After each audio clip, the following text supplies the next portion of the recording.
जय हिंद साथियों, आप सभी दोस्तों को हमारे इस यूट्यूब चैनल एग्ज़ाम डे पर हार्दिक स्वागत है। आज हम विराम चिन्ह के बारे में बात करेंगे एमसीक्यू के तहत, जो कि 100 क्वेश्चन दिए गए हैं। उसी के तहत हम बात करते हैं।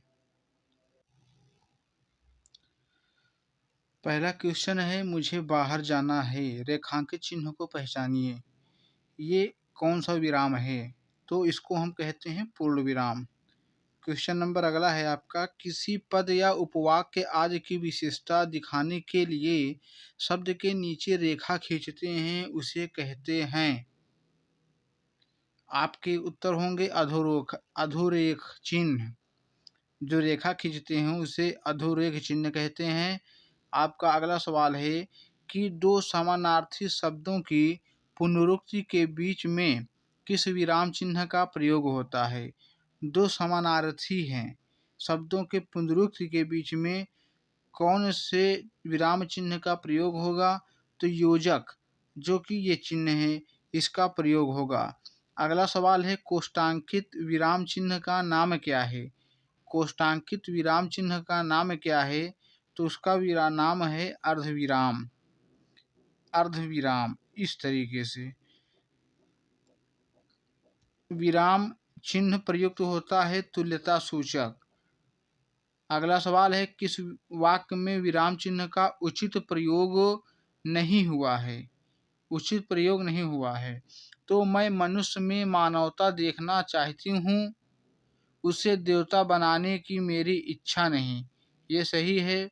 यह दूर से बहुत देर से आ रहा है, ये भी सही है। सुनो सुनो, वह गा रही है। यहाँ पर जो ये विस्मयादिवाधक चिन्ह का प्रयोग हुआ है, ये गलत है। तो यहीं पर विराम चिन्ह का उचित प्रयोग नहीं हुआ है। ऑप्शन नंबर सी सही होंगे।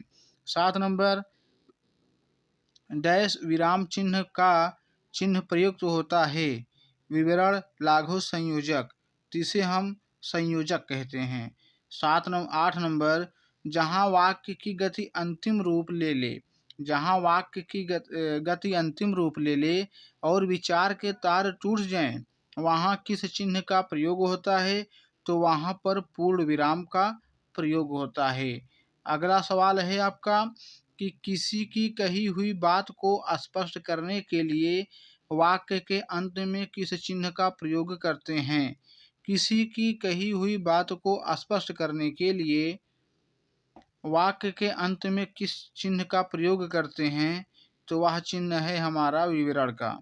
10 नंबर है, किसी अक्षर या शब्द पर विशेष बल देने के लिए किस चिन्ह का प्रयोग किया जाता है? तो बल देने के लिए इकहारा उद्धरण का प्रयोग किया जाता है। निम्नलिखित में प्रश्नवाचक चिन्ह कौन है? ऑप्शन नंबर ए सही होंगे। 12 नंबर, निम्न में प्रश्नवाचक चिन्ह कौन होंगे? ऑप्शन नंबर ए सही होंगे। निम्नलिखित में से निर्देशक चिन्ह कौन सा है? तो निर्देशक हमारा ऑप्शन नंबर डी में लिखा हुआ है। 14 नंबर, निम्न में से विराम चिन्ह का प्रकार नहीं है। तो विराम चिन्ह में आपका निर्देशक होता है, लाघव भी है, विवरण भी है, लेकिन उपदेशक कोई विराम चिन्ह नहीं है। ऑप्शन नंबर सी सही होंगे। 15 नंबर, जहाँ वाक्य की गति अंतिम रूप ले ले, वाक्य के तार टूट जाएं, वहाँ किस चिन्ह का प्रयोग किया जाता है? तो पूर्ण विराम का प्रयोग किया जाता है। 16 नंबर, निम्नलिखित में से कौन सा अल्प विराम चिन्ह है? तो अल्प विराम हमारा ये है, अर्ध विराम ये है, पूर्ण विराम ये है। ऑप्शन नंबर सी आपका सही होगा। 17 नंबर, रेखांकित चिन्ह कौन सा है? तो इसे क्या कहते हैं? इसे लोप सूचक कहते हैं। इसे लोप सूचक चिन्ह कहते हैं। 18 नंबर, दो समानार्थी शब्दों की पुनरुक्ति के बीच में किस विराम चिन्ह का प्रयोग होता है? दो समानार्थी के बीच में योजक चिन्ह का होता है। उसके बाद निम्नलिखित चिन्हों में पूर्ण विराम को पहचानिए। ऑप्शन नंबर ए सही होगा। ओह, बहुत कठिन समय आया है, दिए गए वाक्य में उचित विराम चिन्ह। ओह यानी कि विस्मयादिबोधक, विस्मयादि बोधक चिन्ह हमारा ऑप्शन नंबर ए में दिया हुआ है। 21 नंबर, हे भगवान मेरी रक्षा करो, दिए गए विकल्पों में से सही का चयन कर रिक्त स्थान भरिए। हे भगवान, तो यहाँ पर भी विस्मयादि बोधक चिन्ह का प्रयोग होगा। अरे वाह, आपका आगमन तो आकस्मिक है। वाक्य में रिक्त स्थान पर किस विराम चिन्ह का प्रयोग होगा? यहाँ पर भी विस्मयादि बोधक चिन्ह का प्रयोग होगा। 23 नंबर में दिया है कि अल्प विराम चिन्ह कौन सा है? ऑप्शन नंबर सी हमारा अल्प विराम है। 24 नंबर, नेताजी ने कहा था तुम मुझे खून दो मैं तुम्हें आज़ादी दूंगा, इस वाक्य में कौन सा चिन्ह लगा है? इस वाक्य में उद्धरण चिन्ह लगा हुआ है। 25 क्वेश्चन हो चुका है। निम्नलिखित में से पूर्ण विराम ऑप्शन नंबर ए। 27 नंबर, उद्धरण चिन्ह का प्रयोग कहाँ होता है? तो ऑप्शन नंबर सी सही होंगे। जब किसी के कथन का ज्यों का त्यों उद्धृत किया जाए तो वहाँ पे उद्धरण चिन्ह लगता है। हंस पद किस विराम का एक और नाम है? तो हंस पद जो है एक त्रुटि विराम का भी नाम है। 29 नंबर, विरामादि चिन्हों की दृष्टि से कौन सा वाक्य शुद्ध है? तो इसमें शुद्ध जो होगा ऑप्शन नंबर सी होगा। पिता ने पुत्र से कहा डैश, देर हो रही है कब आओगे? 30 नंबर, जहां पूर्ण विराम की अपेक्षा कम और अल्प विराम से अधिक रुकना अपेक्षित हो वहां पर अर्ध विराम लगता है। ऑप्शन नंबर ए सही होगा। 31 नंबर, हर्ष शोक घृणा आश्चर्य जैसे भावों को व्यक्त करने के लिए किस चिन्ह का प्रयोग किया जाता है? तो हर्ष शोक घृणा आश्चर्य जैसे भावों को व्यक्त करने के लिए विस्मयादि बोधक का प्रयोग किया जाता है। मोहन आज घूमने जाएगा, उपर्युक्त वाक्य में कौन सा विराम चिन्ह लगा है? तो ये हमारा पूर्ण विराम चिन्ह लगा हुआ है। 33 नंबर, निम्नलिखित में से कौन सा विराम भेद और उसके चिन्ह को सुमेलित नहीं करता? तो पूर्ण विराम हमारा सही है, अल्प विराम भी सही है, उद्धरण, जबकि योजक चिन्ह गलत है। ये है हमारा लाघव। योजक चिन्ह हमारा इस तरीके से होता है। तो ऑप्शन नंबर सी हमारा उत्तर होगा। 34 नंबर, काग पद का प्रयोग कब होता है? तो जो काग पद है इसका प्रयोग होता है छूटे हुए अंश के लिए। ऑप्शन नंबर डी सही होगा। 35 नंबर, मनोविकार सूचक शब्दों वाक्यांशों तथा वाक्यों के अंत में किस चिन्ह का प्रयोग होता है? तो मनोविकार सूचक शब्दों वाक्यांशों तथा वाक्यों के अंत में विस्मयादि बोधक चिन्ह का प्रयोग होता है। जब वाक्य के मध्य में कोई शब्द या पद छूट जाता है तब उसे पूरा करने के लिए उस स्थान पर कौन सा विराम चिन्ह लगाकर उसके ऊपर लिखा जाता है? तो हंस पद, जिसे त्रुटि पद के नाम से भी जाना जाता है। सुमेलित कीजिए। देखिए, अल्प विराम, अल्प विराम आपका ये है। विस्मयादि बोधक चिन्ह ये वाला है। अर्ध विराम, अर्ध विराम ऑप्शन नंबर आ, जबकि निर्देशक ए। इस तरीके से आपका सुमेलित होंगे। अब आगे चलते हैं। 38 नंबर, इनमें से अर्धविराम है। तो अर्धविराम ऑप्शन नंबर बी। 39, किस में विराम चिन्ह संबंधी विसंगति है? तो option number A. Suryakant Tripathi Nirala छायावाद के प्रमुख कवि थे। अर्धविराम का चिन्ह ऑप्शन नंबर बी सही होंगे। अर्धविराम का चिन्ह ऑप्शन नंबर बी सही होंगे। वाक्य में क्षण भर ठहराव के लिए प्रयुक्त चिन्ह जब होता है तो उसमें अल्प विराम लगते हैं। 43, और से पहले किस चिन्ह का प्रयोग नहीं होता? तो इसमें भी और से पहले किस चिन्ह का प्रयोग नहीं होता? तो और से पहले ना पूर्ण विराम लगेगा, ना प्रश्नवाचक, ना तो अल्प विराम। विस्मय बोधक चिन्ह है। विस्मय बोधक चिन्ह ऑप्शन नंबर डी में है। अर्धविराम चिन्ह का रूप है। सी नंबर। 46 नंबर, कोष्टांकिक विराम चिन्ह क्या है? तो ये न व्यंजक है, न निर्देशक है, न अल्प है, ये हमारा अर्धविराम है। 47, सारणी से मिलान करना है, तो देखते हैं इसको। अल्प विराम, जो अल्प विराम है हमारा, ये इसमें मिला है। कोष्ठक, कोष्ठक ये है। संक्षेप सूचक को लाघव भी कहते हैं, 2 नंबर। और आपका 1 नंबर में योजक है। इस तरीके से अगला क्वेश्चन है आपका, त्रुटिपूरक शब्द के लिए किस चिन्ह का प्रयोग किया जाता है? ऑप्शन नंबर डी सही होंगे। 49 नंबर, निम्नलिखित में से कौन सा योजक चिन्ह है? ऑप्शन नंबर सी सही होंगे। 50 नंबर, निम्नलिखित वाक्यों में से कौन सा वाक्य विरामादि दृष्टि की चिन्ह की दृष्टि से शुद्ध है? ऑप्शन नंबर सी, क्रोध चाहे जैसा भी हो मनुष्य को दुर्बल बनाता है। हंस पद विराम चिन्ह का प्रयोग होता है लिखने में अक्षर छूटने का संकेत देने के लिए। 52 नंबर, अल्प विराम का चिन्ह है। ऑप्शन नंबर बी सही होगा। 53 नंबर, हंस पद किस विराम का एक और नाम है? ऑप्शन नंबर बी होगा त्रुटि विराम। विरामादि चिन्हों की दृष्टि से कौन सा वाक्य शुद्ध है? ऑप्शन नंबर सी, पिता ने कहा। गलत। पिता ने पुत्र से कहा, यहाँ पर भी अल्प विराम गलत। पिता ने पुत्र से कहा, ये वाला होगा सही। देर हो रही है, कब आओगे?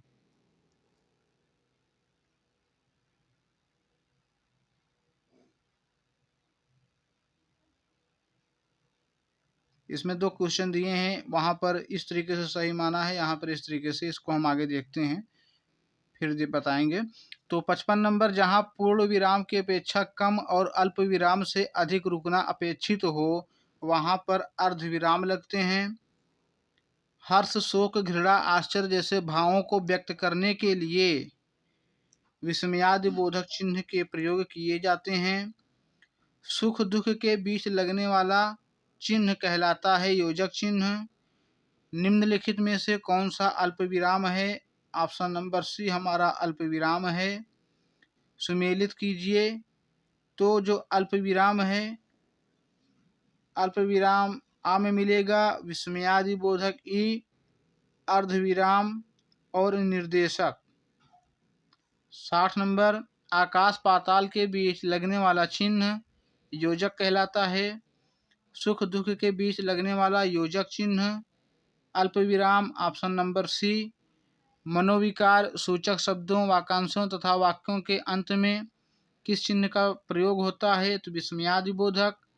जब वाक्य के मध्य में कोई शब्द या पद छूट जाता है, तब उसे पूरा करने के लिए उस स्थान पर कौन सा विराम चिन्ह लगाकर उसके ऊपर लिखा जाता है?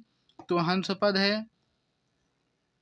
उसके बाद 65 नंबर, विराम का अर्थ होता है ठहरना या रुकना। ऑप्शन नंबर बी सही होंगे। श्री कामता प्रसाद गुरु जी के अनुसार विराम चिन्हों को किस भाषा से लिया हुआ मानते हैं? ऑप्शन नंबर बी अंग्रेजी से। श्री कामता जी के अनुसार विराम चिन्हों की संख्या कितनी है? ऑप्शन नंबर ए 20 अल्प विराम का चिन्ह है। Option number A. Ashish, Rahul, Raja, Shukla और वैभव अपने कार्य में संलग्न हैं। इस वाक्य में उचित विराम चिन्ह जो लगेगा हमारा ऑप्शन नंबर ए लगेगा। जहाँ एक ही व्याकरणिक कोटि के कई शब्द आएं और उनके बीच में संयोजक और वा इत्यादि न हो, तो अल्प विराम का प्रयोग होता है। 70 नंबर, आनंद घर आया, थोड़ी देर रुका और चला गया। यहाँ पर भी अल्प विराम का चिन्ह लगेगा। 71 नंबर, मैं कृष्ण के घर पहुँचा परंतु वह नहीं मिला। इस वाक्य में कौन सा विराम चिन्ह लगेगा? तो यहाँ पर भी अल्प विराम लगेंगे। समानाधिकरण शब्दों के मध्य में किस विराम चिन्ह का प्रयोग होता है? तो जो समानाधि करण होते हैं उसमें भी विराम चिन्ह का अल्प विराम का प्रयोग होता है। 73 नंबर, वाक्य में जब एक ही प्रकार की कई संज्ञाएं आए तो उनके बीच किस प्रकार का विराम चिन्ह लगता है? तो ऑप्शन नंबर बी अल्प विराम होगा। छंदों के एक चरण की समाप्ति पर किस विराम चिन्ह का प्रयोग होता है? तो अल्प विराम। 75 नंबर, रामू जो बड़ा अच्छा खिलाड़ी है कल उसकी टांग टूट गई। वाक्य में उचित विराम अल्प विराम होगा।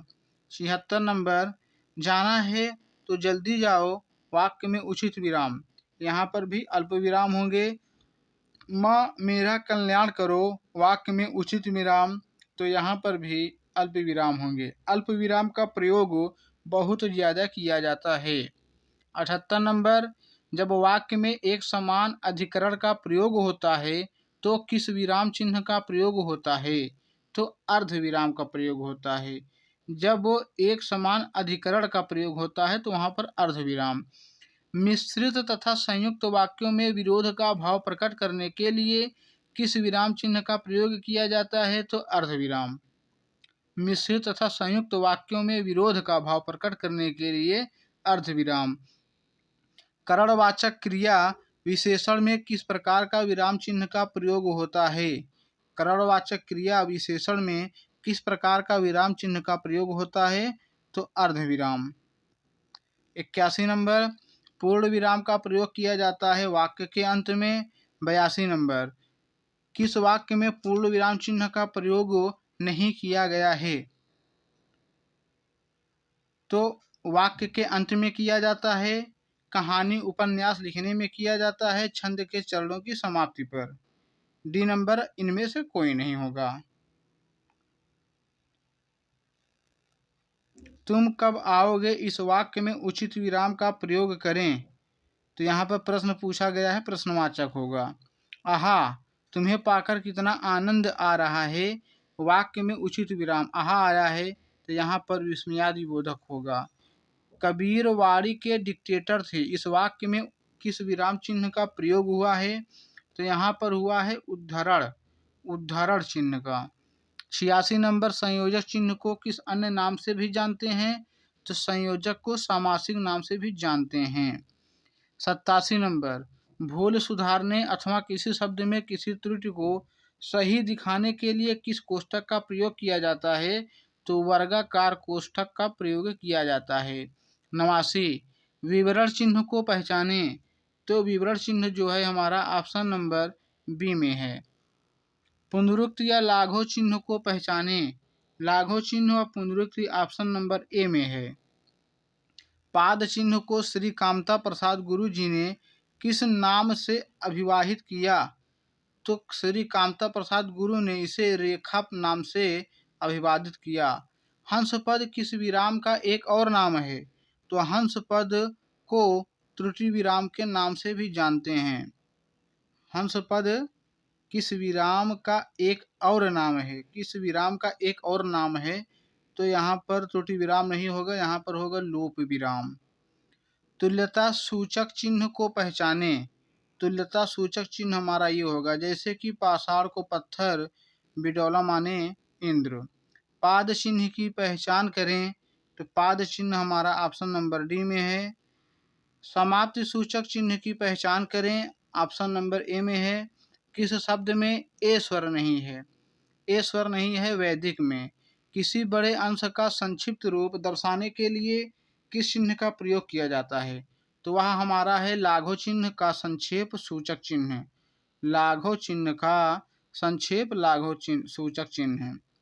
सही विराम चिन्ह वाला वाक्य बताइए। तो ऑप्शन नंबर सी छी। यहाँ उसके बाद विस्मयादिबोधक चिन्ह। तुमने तो नाम ही डुबो दिया। 98, जहाँ योजक चिन्ह का प्रयोग नहीं करते पहचाने।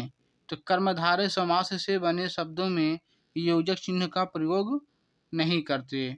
किसी कठिन शब्द के अर्थ को स्पष्ट करने के लिए किस विराम चिन्ह का प्रयोग होता है? तो कोष्ठक का प्रयोग होता है। किस विराम चिन्ह का घोतक है?